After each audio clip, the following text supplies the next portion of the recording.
شهر رمضان الذي أنزل فيه القرآن هدى للناس وبينات من الهدى والفرقان. الحمد لله رب العالمين والصلاة والسلام على خاتم الأنبياء والمرسلين وعلى آله وأصحابه ومن تبعهم بإحسان إلى يوم الدين. أما بعد. میرے اسلامی بھائیوں اور ہماری آواز سننے والی ماں اور بہنوں، چھوٹے بچوں، اللہ تعالیٰ اس قرآن کی مجلس کی برکتیں، رحمتیں ہم سب کو عطا فرمائیں. آمین. آمین بولے نا آپ لوگ. نہیں ایسا کیے کہ چائے پیے تک بولیں گے، نہیں ایسا کچھ، تو آپ بولیں آمین. اللہ تعالیٰ آپ کو حوض کوثر کا پانی پلائے انشاءاللہ. اللہ تعالی ہم سب کو جنت میں ایسی ہی جمع کرے جیسے اللہ نے یہاں جمع فرمایا ہے. قرآن، اس کی مجلس کا بڑا ثواب ہوتا ہے، بڑی رحمتیں ہوتی ہیں اور اللہ تعالیٰ کی طرف سے بڑی نعمتیں ہوتی ہیں. اس کو بہت کم لوگ سمجھتے ہیں. ہمارے ساتھ یہ چوتھا پارہ ہے جو آج ہم نے تراویح میں پڑھا ہے.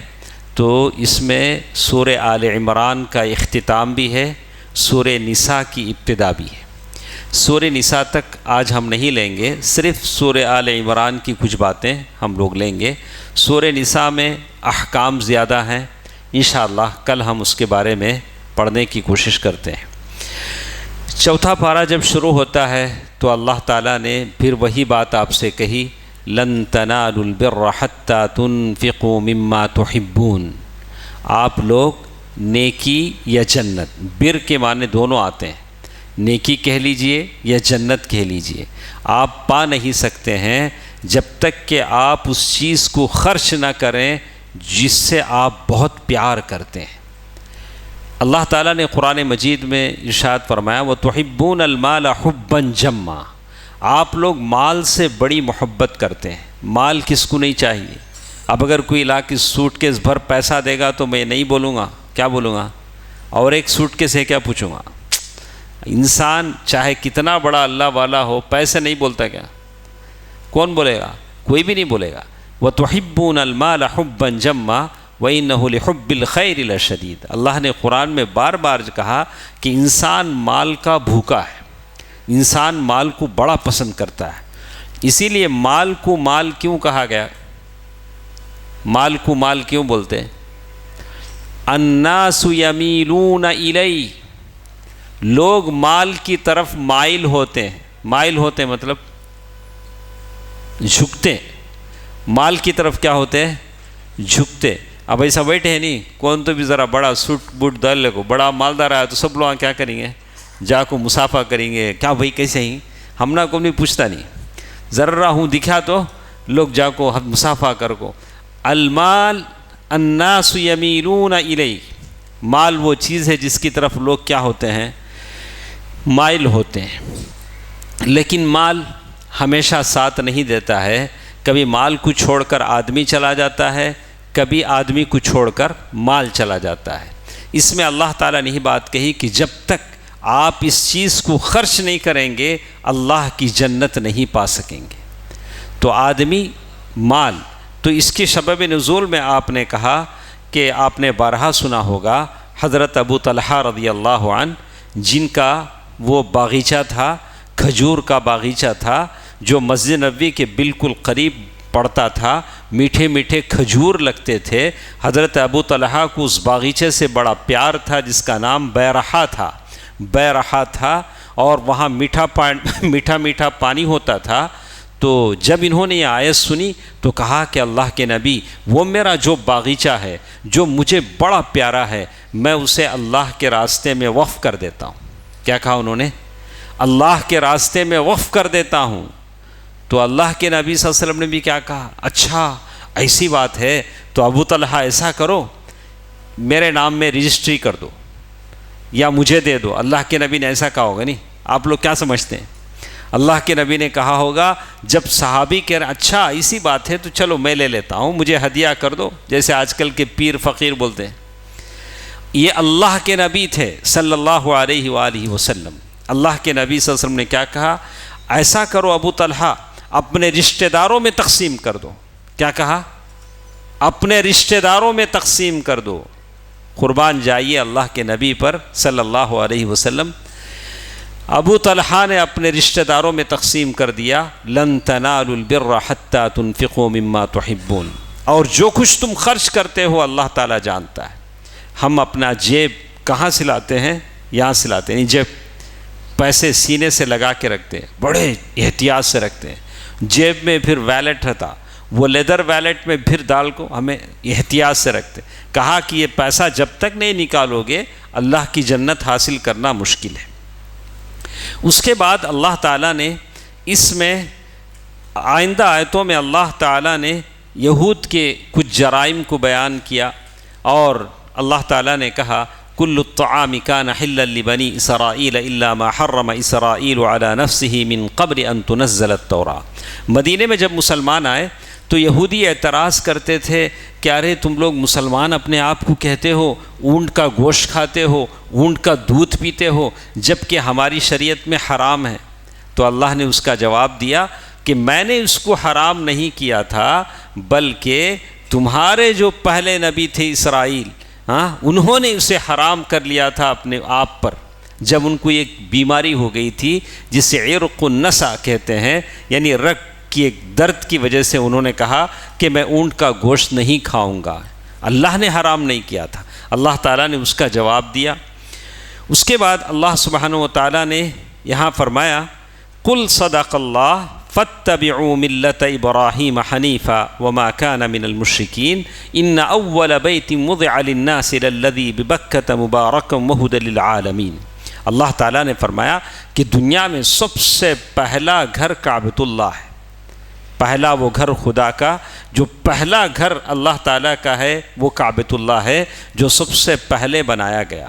اس کے بعد حضرت سلیمان علیہ السلام کے زمانے میں 400 سال کے بعد بیت المقدس بنایا گیا.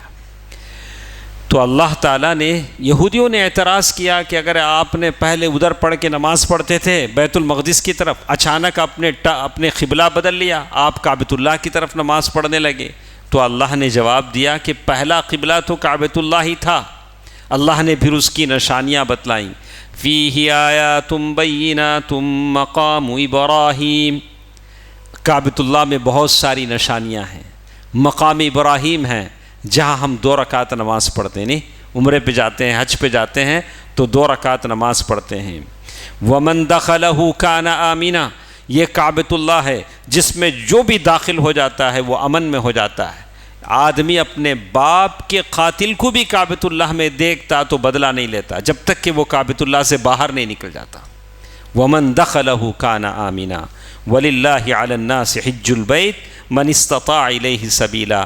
جس کے پاس پیسے ہوں وہ کعبۃ اللہ کا حج کرے گا.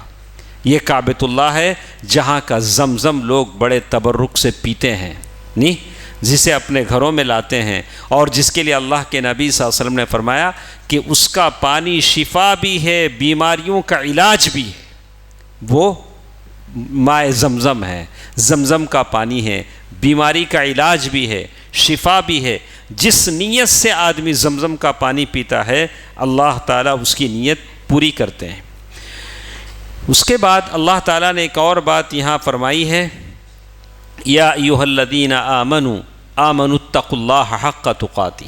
اے ایمان والو اللہ سے ویسے ڈرو جیسے ڈرنے کا حق ہے, اور تم اس حالت میں مرو کہ تم مسلمان رہو. یہ آیت کا کیا مطلب ہے؟ آیت کا مطلب یہ ہے کہ موت کس کی کب آئے گی کسی کو نہیں پتہ. تو اللہ تعالیٰ نے کہا کہ تم ایسے ہر وقت تیار رہو کہ جب بھی موت آئے مسلمان بن کر مرو. یہ آیت جب نازل ہوئی تو صحابہ کرام پر بڑا شاق گزرا. بولا اللہ کے رسول ایسے کیسے ہو سکتا ہے کہ آدمی ہر پل ایسے ڈرتے رہے. اللہ تعالیٰ نے پھر اور ایک آیت میں کہا فاتقوا اللہ ما استطعتم. جتنا تم سے ہو سکے, جتنا ہو سکے, جب ہو سکے اللہ تعالیٰ سے ڈرتے رہو. اسی لیے آپ دیکھیں گے کہ آدمی زبان سے جو بھی نکالتا ہے موت اس کے فرشتے اسے لکھتے ہیں. تو بعض بڑے بڑے ائمہ کے بارے میں ہم نے سنا سکرات کی حالت میں تکلیف سے وہ کراہتے تھے، تو انہوں نے اپنے بیٹے سے پوچھا تھا، غالباً امام احمد بن حنبل رحمہ اللہ نے، کہ کیا اللہ کے فرشتے میری تکلیف سے کراہنے کو بھی لکھتے ہیں؟ تو کہا کہ ہاں بالکل، تکلیف سے کراہنے کو بھی لکھتے ہیں۔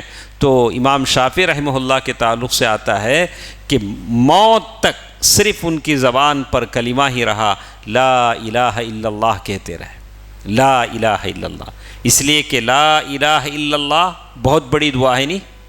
کس نے مانگا تھا لا الہ الا اللہ؟ موسیٰ علیہ السلام نے اللہ تعالیٰ سے کہا تھا، یا رب علمنی شیئا اذکرک وادعوک، یا اللہ اے میرے پروردگار مجھے ایک دعا بتلائیے، میں دعا وہ پڑھ کے آپ کو یاد کرنا چاہتا ہوں۔ تو اللہ تعالیٰ نے بھی کیا کہا، یا موسیٰ قل لا الہ الا اللہ، موسیٰ ایسا کرو لا الہ الا اللہ پڑھتے رہو۔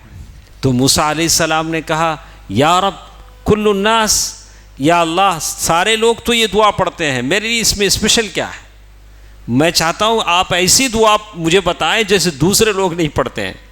تو اللہ تعالیٰ نے کہا کہ موسیٰ اگر لا الہ الا اللہ ایک ترازو کے پلڑے میں رکھے جائیں، والسماوات السبع والارضون السبع وعامرهن غیری فی کفۃ، اگر ساتوں آسمان ساتوں زمین جتنے لوگ اس میں ہیں وہ ایک دوسرے پلڑے میں رکھے جائیں، لرجحت بہن، تو یہ ہوگا کہ یہ لا الہ الا اللہ کا پلڑا بھاری ہو جائے گا۔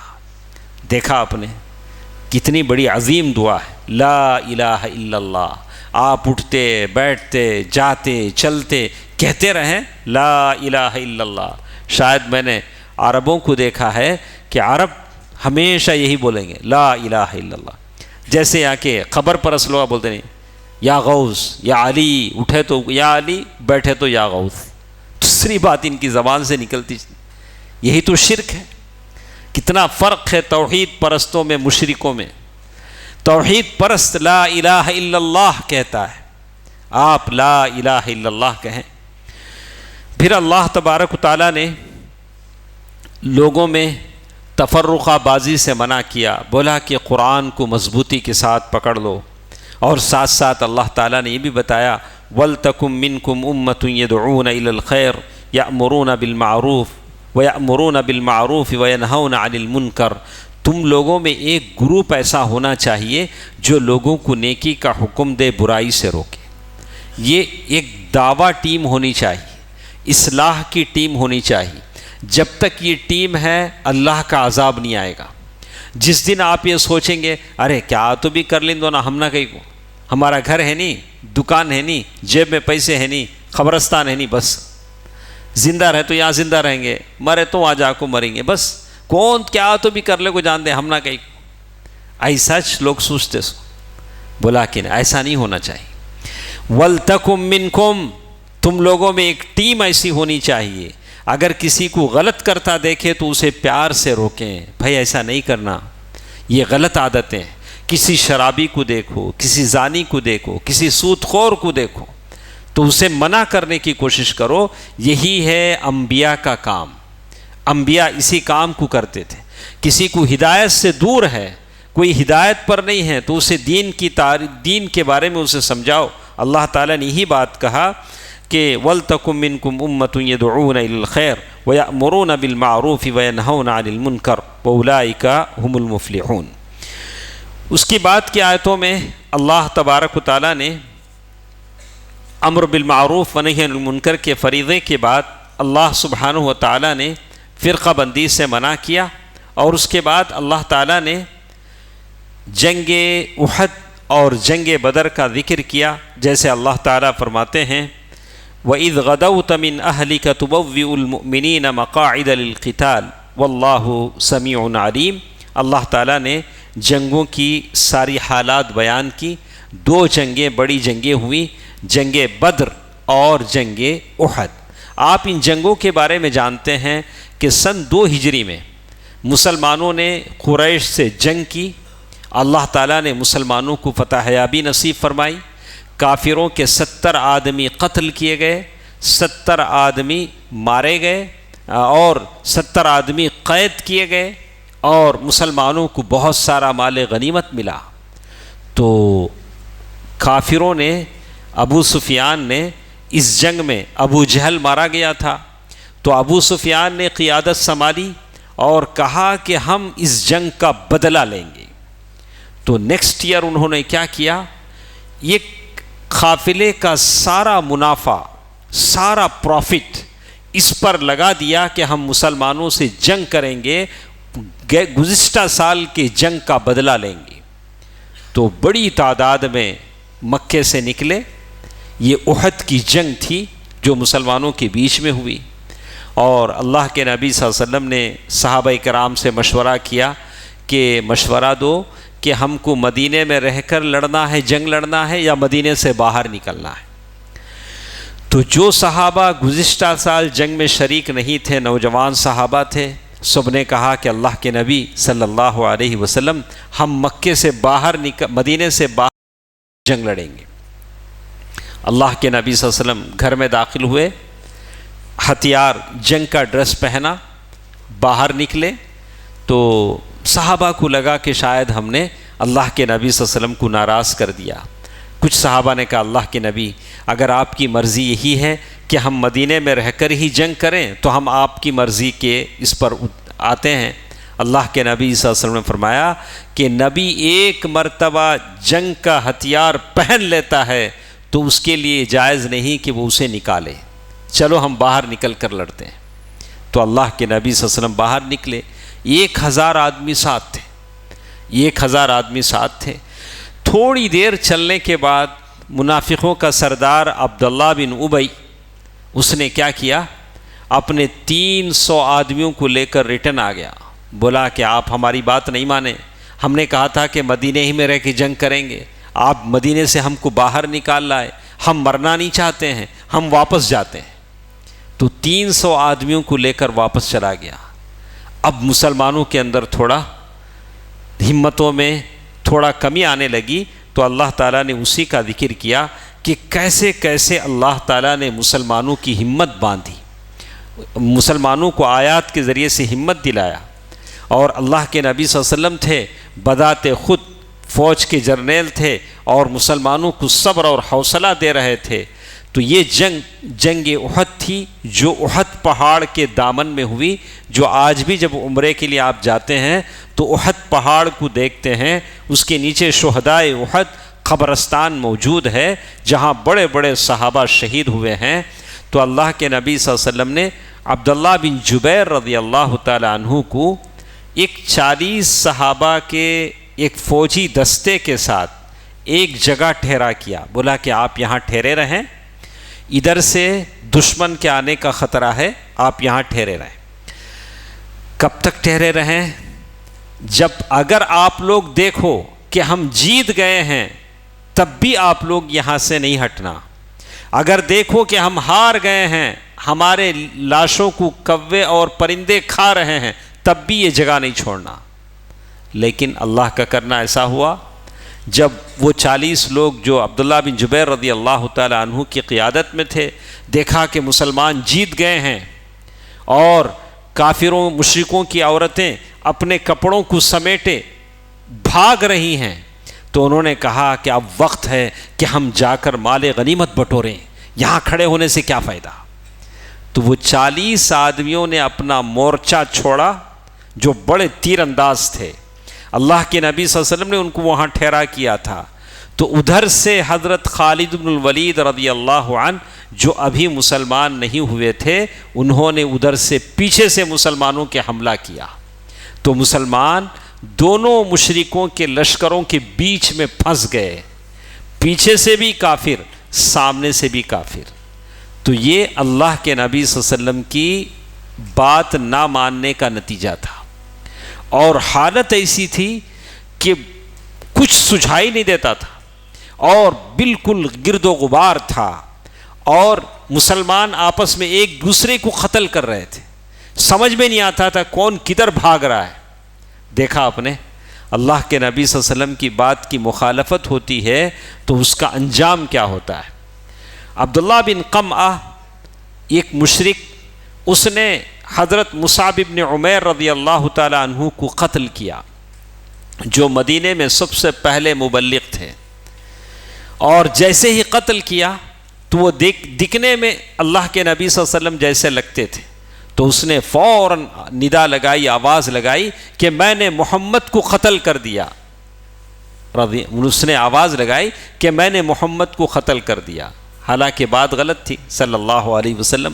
اس نے محمد صلی اللہ علیہ وسلم کو قتل نہیں کیا تھا، بلکہ مصعب ابن عمیر رضی اللہ تعالی عنہ کو قتل کیا تھا۔ اور شیطان نے بھی ایک چیخ لگائی کہ محمد قتل کر دیے گئے جنگ کے میدان میں۔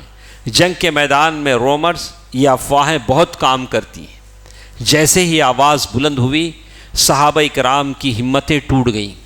صحابہ کرام نے کہا جب اللہ کے نبی ہی نہ رہے تو ہم کس کے لیے لڑیں؟ ہم لڑ کر کیا کریں؟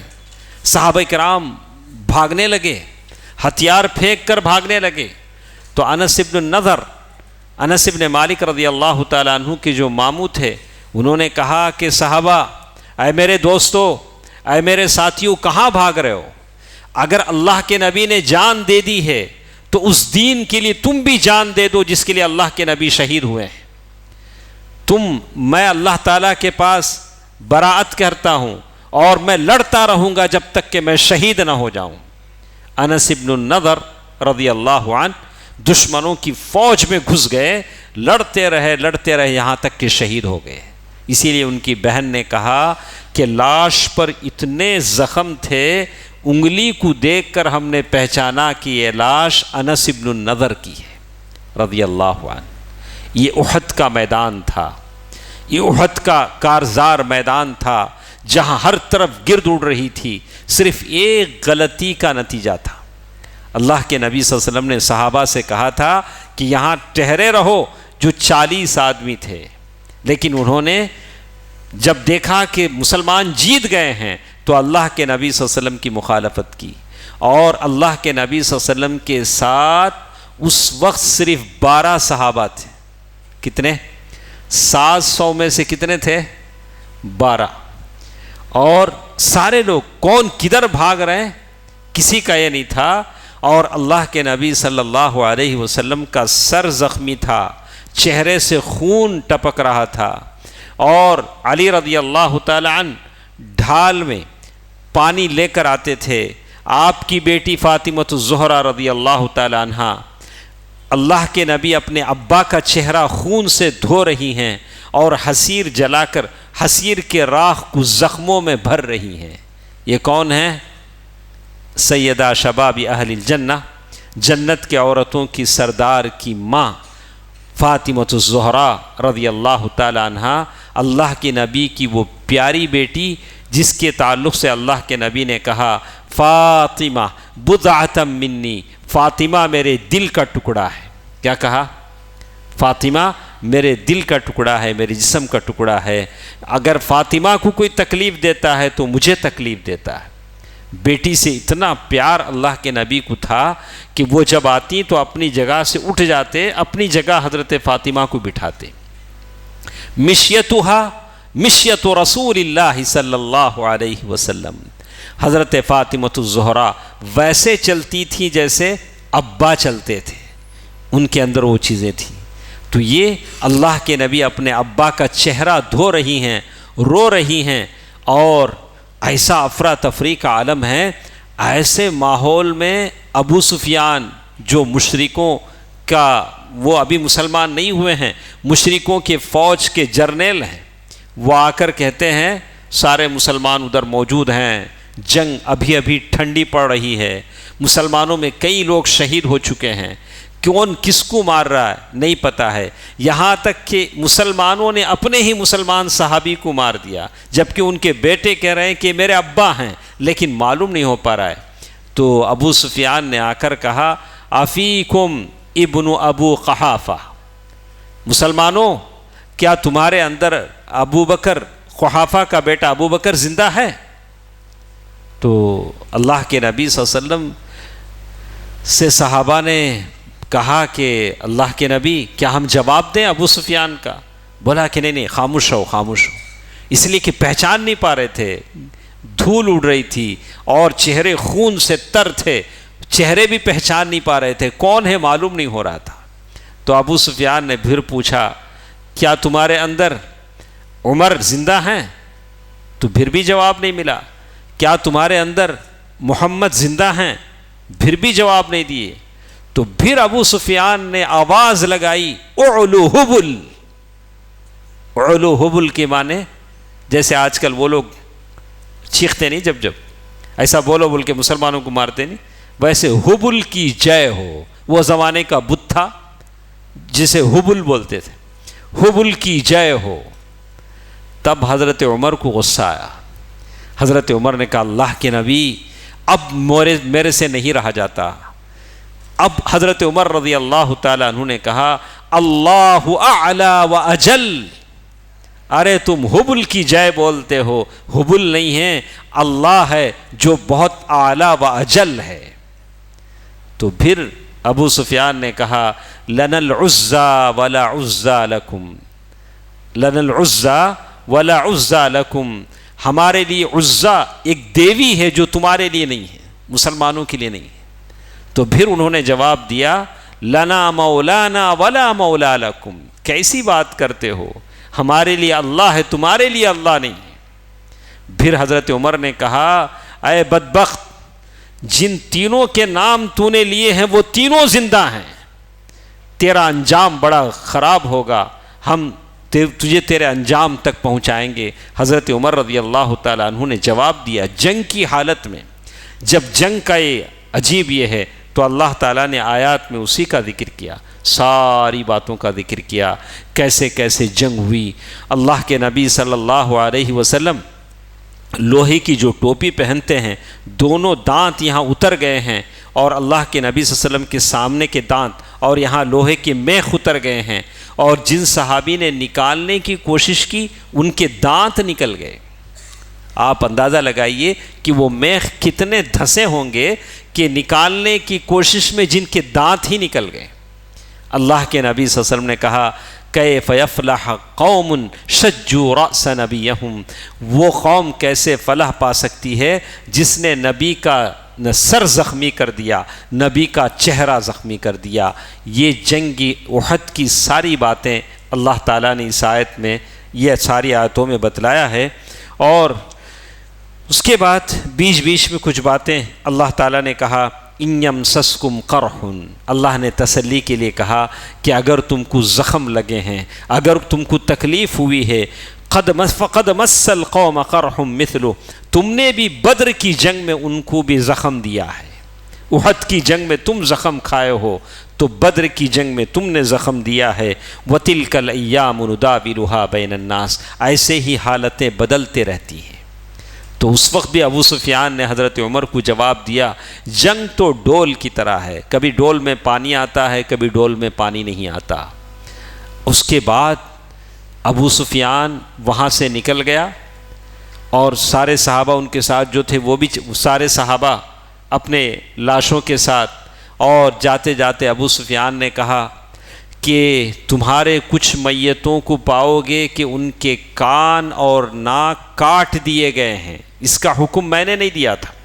پہلے زمانے میں ایسا ہوتا تھا، جنگ میں مثلا ہوتا تھا، مثلا کے معنی ہیں کہ سامنے والے کے لوگوں کے ناک اور کان کاٹ دیے جاتے تھے، تو اللہ کے نبی صلی اللہ علیہ وسلم نے اس سے منع کیا ہے۔ تو ابو سفیان نے کہا کہ کچھ لوگوں کی میتوں کے ساتھ ایسا ہوگا، میں نے اس کا حکم نہیں دیا ہے، اللہ کے نبی صلی اللہ علیہ وسلم نے سختی سے منع کیا۔ اس کے بعد کچھ باتیں اللہ تعالیٰ نے یہاں کہا ام حسبتم ان تدخلوا الجنہ، کیا تم سمجھتے ہو کہ جنت میں داخل ہو جاؤ گے؟ ولما يعلم اللہ الذین جاہدوا منکم ويعلم الصابرین، اللہ تعالیٰ نے جنگ کے بعد ہر ایک کو پہچان ہو گئی کہ کون ثابت قدم رہنے والا ہے، کون اس کے پیر ڈگمگانے والے ہیں، کون اپنے ایمان میں پکا ہے، کون ایسا ہے جس کا ایمان ختم ہونے والا ہے۔ تو پھر اس کے بعد اللہ تعالیٰ نے کہا وما محمد الا رسول، یہ آیت کب ہے؟ جب صحابہ اکرام نے سنا کہ اللہ کے نبی صلی اللہ علیہ وسلم کا انتقال ہو گیا ہے، عبداللہ بن قمعہ نے اللہ کے نبی صلی اللہ علیہ وسلم کو قتل کر دیا ہے، تو سارے صحابہ پریشان ہو گئے. اللہ تعالیٰ نے آیت نازل کی, کہا کہ محمد صلی اللہ علیہ وسلم تو ایک رسول ہیں, ان سے پہلے کئی رسول آئے ہیں.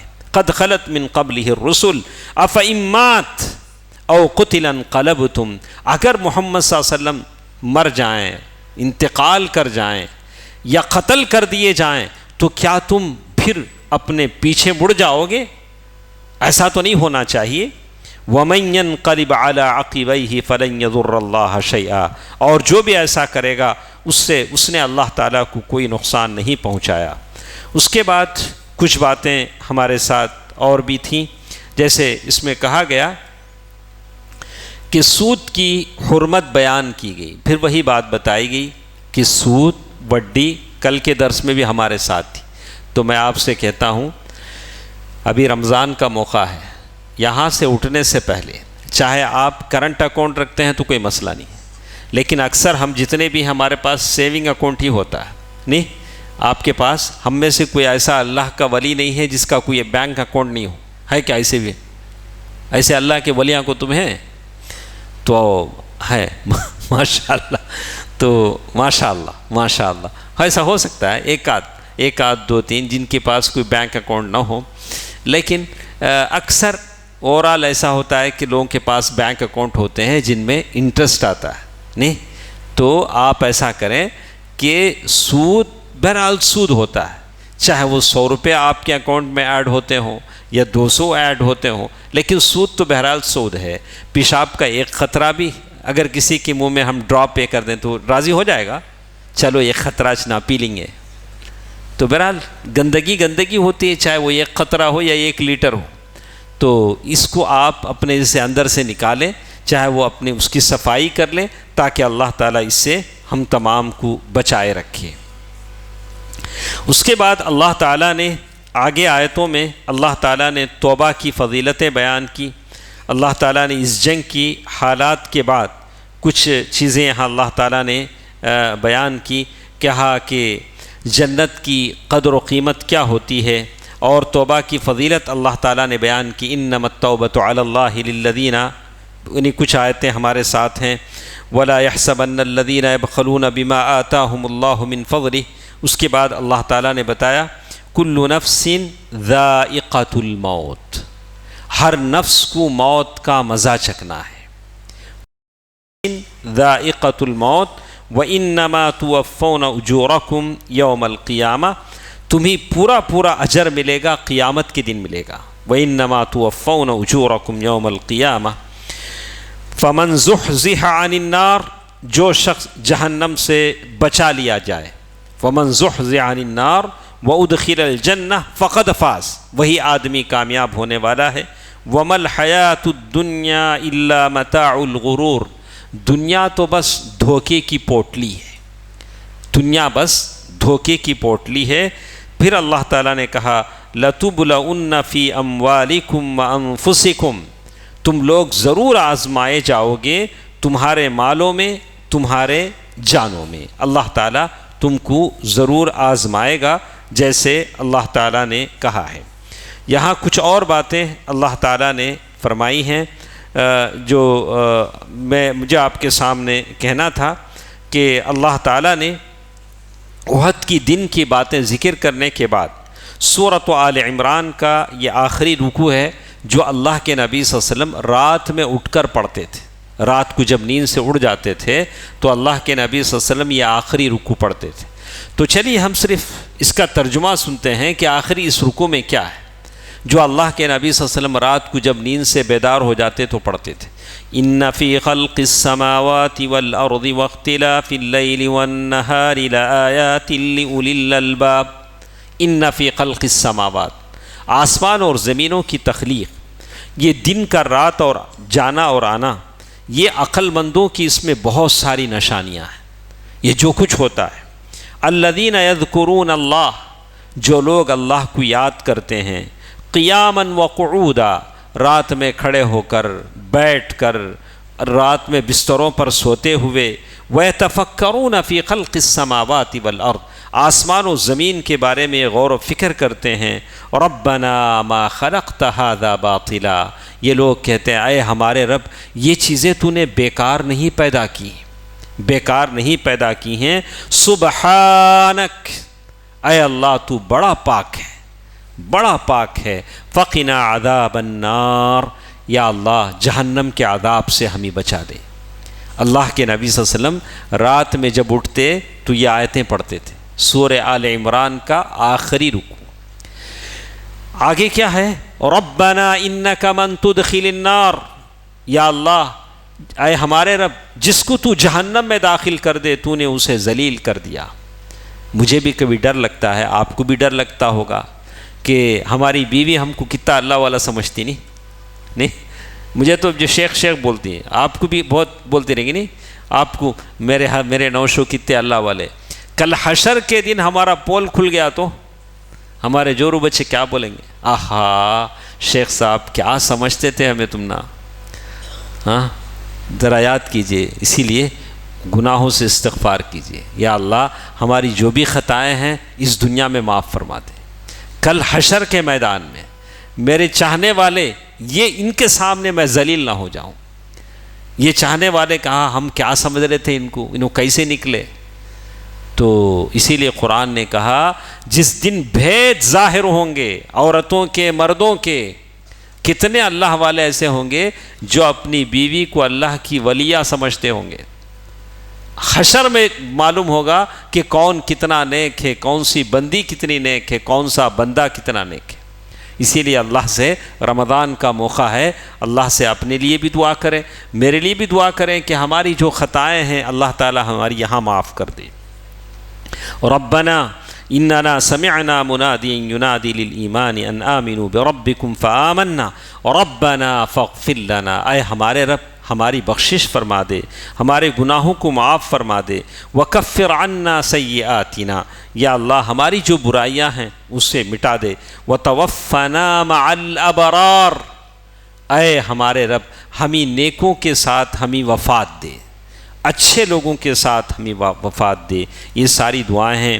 تو اللہ تعالیٰ کہتے ہیں لا یغرنک تقلب الذین کفروا فی البلاد، اللہ تعالیٰ نے آخر میں ایک بات کہی کہ کبھی کافروں کو دیکھ کر دھوکہ مت کھاؤ، ان کا زمین میں چلنا پھرنا، ان کی دولت، ان کا ریل سیل، یہ ان کے کپڑے، ان کی عالیشان عمارتیں، عالیشان گاڑیاں، یہ ساری چیزیں دیکھ کر دھوکہ مت کھاؤ۔ متاع قلیل، یہ رتی فائدہ اٹھانا ہے، پھر کیا ہوگا؟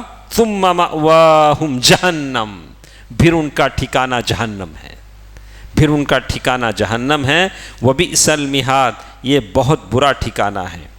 لیکن الذین اتقوا ربہم، لیکن جو لوگ متقی ہیں ان کے لیے اللہ تعالیٰ نے جنتیں تیار رکھی ہیں جن کے نیچے نہریں بہتی ہیں، خالدین فیہا، اس میں وہ ہمیشہ رہیں گے، نزلا من عند اللہ، یہ اللہ تعالیٰ کی طرف سے مہمان نوازی ہے۔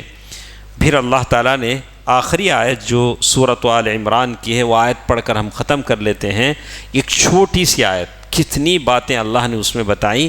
یا ایہا الذین آمنوا اصبروا، اے ایمان والو صبر کرو، زندگی میں جو کچھ اونچ نیچ آتا ہے، جو کچھ آپسی اختلافات آتے ہیں، اس کو لے کر صبر کرو۔ وصابروا، اور دوسروں کو بھی صبر کی تلقین کرتے رہو۔ دونوں چیزیں ہیں، صبر اور مصابرہ، دونوں چیزیں ہوتی ہیں۔ ورابطوا، اور مل کر رہو، ایک دم جڑ کے رہو۔ ورابطوا واتقوا اللہ، اور اللہ تعالیٰ سے ڈرتے رہو، لعلکم تفلحون، شاید کہ تم فلاح پا جاؤ۔ بالکل، اگر یہ چیز اگر ہے، صبر ہے، دوسروں کو صبر کی تلقین ہے، آپس میں آپ لوگ جڑ کر ہیں، تو پھر کامیابی تمہارے حصے میں، یہ اللہ تعالیٰ کا وعدہ ہے۔ یہ سورہ آل عمران کی آخری آیت ہے۔ سورہ آل عمران میں 200 آیتیں ہیں، یہ آخری آیت ہم نے آپ کے سامنے پڑھی ہے۔ انشاءاللہ کل کے درس میں ہمارے ساتھ سورۃ النساء شروع ہوگا، اور اس میں بہت سارے احکام ہیں۔ قرآن میں 3 چیزیں ہیں، پورے قرآن میں کتنی چیزیں ہیں؟ 3 چیزیں ہیں۔ ایک توحید اللہ، اللہ تعالیٰ کی وحدانیت کی باتیں، دوسرے احکام ہیں، احکام رولز کیا کیا ہیں۔ تیسری چیز قصص، قصے ہیں، سورہ یوسف کا قصہ، موسیٰ کا قصہ، یہ تینوں چیزیں ہیں۔ قرآن کی جب تفسیر ہم کرتے ہیں تو تینوں چیزیں آپ کو سمجھنی ہیں۔ اللہ تعالیٰ قرآن کو ہمارے لیے سفارشی بنائے، آمین۔ والسلام علیکم ورحمۃ اللہ وبرکاتہ۔